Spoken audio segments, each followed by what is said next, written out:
digital grind. Today, the Pixel 4, June 2020. Is this phone worth it today in today's market? We're halfway through the year, and if I was in the market to upgrade my phone, whether I have a used or a new phone, or I'm looking for a new or used phone, what's the value in the Pixel 4 today, right? The Pixel 4a is going to drop soon. We know the leaks and rumors are out, the specs, we know most of them. It's going to be around $400. It's going to be a direct competitor to the regular Pixel 4, and this isn't really a good seller anyway, so I think it's going to tank this phone completely unless we can get good value at a really good price for this phone. The Pixel 4a I think is going to be the best selling phone for Google of all time. But let's talk about the Pixel 4. If there's value in it, brand new on Google's website, $799 for the regular size Pixel and $899 for the extra large. Now, is it worth it at this price point? I'm going to say no, not at all. There are some problems with these phones. Look, they're a good solid phone, but are they worth that price? Because they're not. We're getting a lot of value in smartphones today at better pricing, finally, right? The pricing seems to be going down on a lot of good tier smartphones. Bang for buck is what we're always looking for, and we're getting that at cheaper pricing in today's world. And the Pixel 4, look, I have the Oso Orange here. I bought this phone for $400 on Facebook Marketplace, and at that price, there's good value in this phone, and that's what we're going to talk about right now. If you can get it in the used market for $400 to $500, if we take a look on eBay here, you can see you can even get an XL between $450 and $500. If you're patient, if you know where to look, you can find really good deals. Let's talk about the look and the build of the Pixel 4. The back of the phone, we'll start there. Look, the finish on here, it is a soft touch glass matte finish, and it is super clean, super sharp, slippery, definitely slippery, but you're not going to notice any fingerprints, and it does look super clean. If you guys can see that, it looks really good. The white version looks even better than the orange, and then there's a black color too, but it's a glossy black, not really my favorite, but it is what it is. The edges are matte black, so we get the matte black edge finish, and that, in contrast to the orange, I just think looks fantastic. We do get the colored power button as well, and it's even a better colored power button on the white Pixel.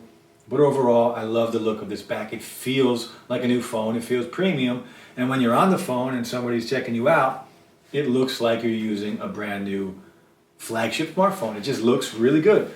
But then we go to the front of the phone, and we do get the huge forehead, the big chin. And I know the forehead's there for a reason. It's there to hide sensors. But I don't like to look at it. It just looks funny. It looks off. It doesn't match the chin. The chin is still big. The forehead is even bigger. It just doesn't look right. And I know there's other phones. The iPhone SE just dropped with a big forehead and a big chin, but at least they're the same size. It just doesn't look funny. This just looks weird to me. Let me know what you guys think of the forehead and the chin on the Pixel 4. I think it looks funny, and a lot of people do. And the Pixel 4, well, the 4a that's going to drop, it does solve this problem. It does have the hole punch, but I just can't get over this look. I have to look at this every day when I'm using this phone. The back of the phone that I love, I don't get to stare at all day long. I have to look at the front. And for me, I have a problem. Now the display on here, it is a smooth display, so it jumps back and forth between 60 and 90. You can jump into developer options and force it to use 90, but it is a flat display, OLED, so you get the true colors. And it's very nice. It's a clean, crisp display. It looks really good until you take it outdoors. Once you take it outdoors, it's very hard to see. It's not very bright, and that's another problem with this phone. So paying new prices for something like that, I have an issue with. Paying used prices for something like that, I don't have a problem with. I'm getting more bang for buck if I drop the price a little bit. So overall, I love the look of the back. Not a fan of the front. The display is good enough, right? It's a good display, very smooth when you're running 90 hertz. Again, you can force it to run 90 hertz. But if you do that, that brings us to the next problem. It only has a 2800 milliamp battery. Now the XL has a slightly bigger battery, but at 2800 milliamps, not very big in today's world of smartphones. And if you run this on 90 hertz, it is going to kill your battery. I already go back and forth. I didn't turn on 90 hertz completely, so I go back and forth. I jump back and forth between 90 and 60. And for the most part, it's running 60. And I already can't get a full day battery out of it. So it's a problem. Battery life is an issue.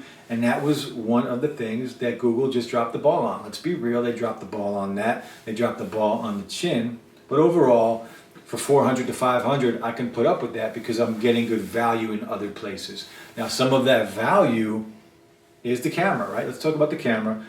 Pixels have always been known for their great, fantastic cameras. The Pixel 3 had one of the best cameras in any smartphone, if not the best camera in any smartphone to date.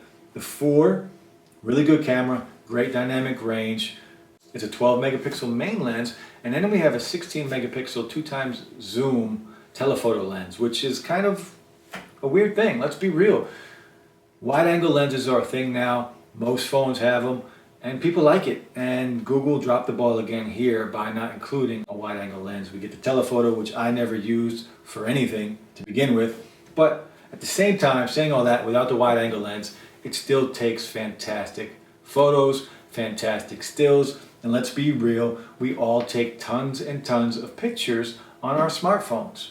And this is no different. It's going to take really good pictures. So if you can get this phone at this price, you're going to have one of the best cameras available in any smartphone. Hands down, even without the wide angle lens. Video on here, max video goes up to 4K 30, which is another reason that people were a little upset. It didn't go up to 60 frames per second, but they did that because they didn't want to take up all the storage on your phone, because you only start at 64 gigs unless you want to pay a little more. But 4K 30 is good enough for day-to-day people, right? Day-to-day users don't really care about that. They're just going into the camera app, turning on the video and shooting a video. They're not even paying attention to what they're shooting at, whether it's 1080p or 4K. Just us tech nerds really care about that. But no 4K 60, but we do get 4K 30, and for most people that's good enough. Now, software on here, it's running Android 10, and for the most part, Google does a fantastic job with their software. It's super clean, no bloatware, very simple, very smooth, especially while running 90 Hertz. I have no issues with the software on here whatsoever. It's clean, it's fast, everything works just like it should. Google Assistant, you can squeeze the phone if you want to activate your Google Assistant, and it works very well. Google has done some really nice things on their phones. So look, at this price point, the $400 to $500 price point, is the Pixel 4 worth it? We're getting a lot at that price. We're getting one of the best cameras in the game, takes great pics, great dynamic range, very crisp, detailed photos. Portrait mode works fantastic. You can take great pictures at night. Not the best. The iPhone, I think, has surpassed it in taking photos at night, but still really good on the Pixel. Don't get me wrong. Still one of the best. Video, it is what it is. It does shoot 4K up to 30 frames per second. The build quality on here is really good. We get the soft touch matte finish. It is Gorilla Glass 5. We do get the matte black aluminum edges. And look, it's just a good build quality, especially at the $400 to $500 price point. So overall, there are lots of good things. Great camera, great software.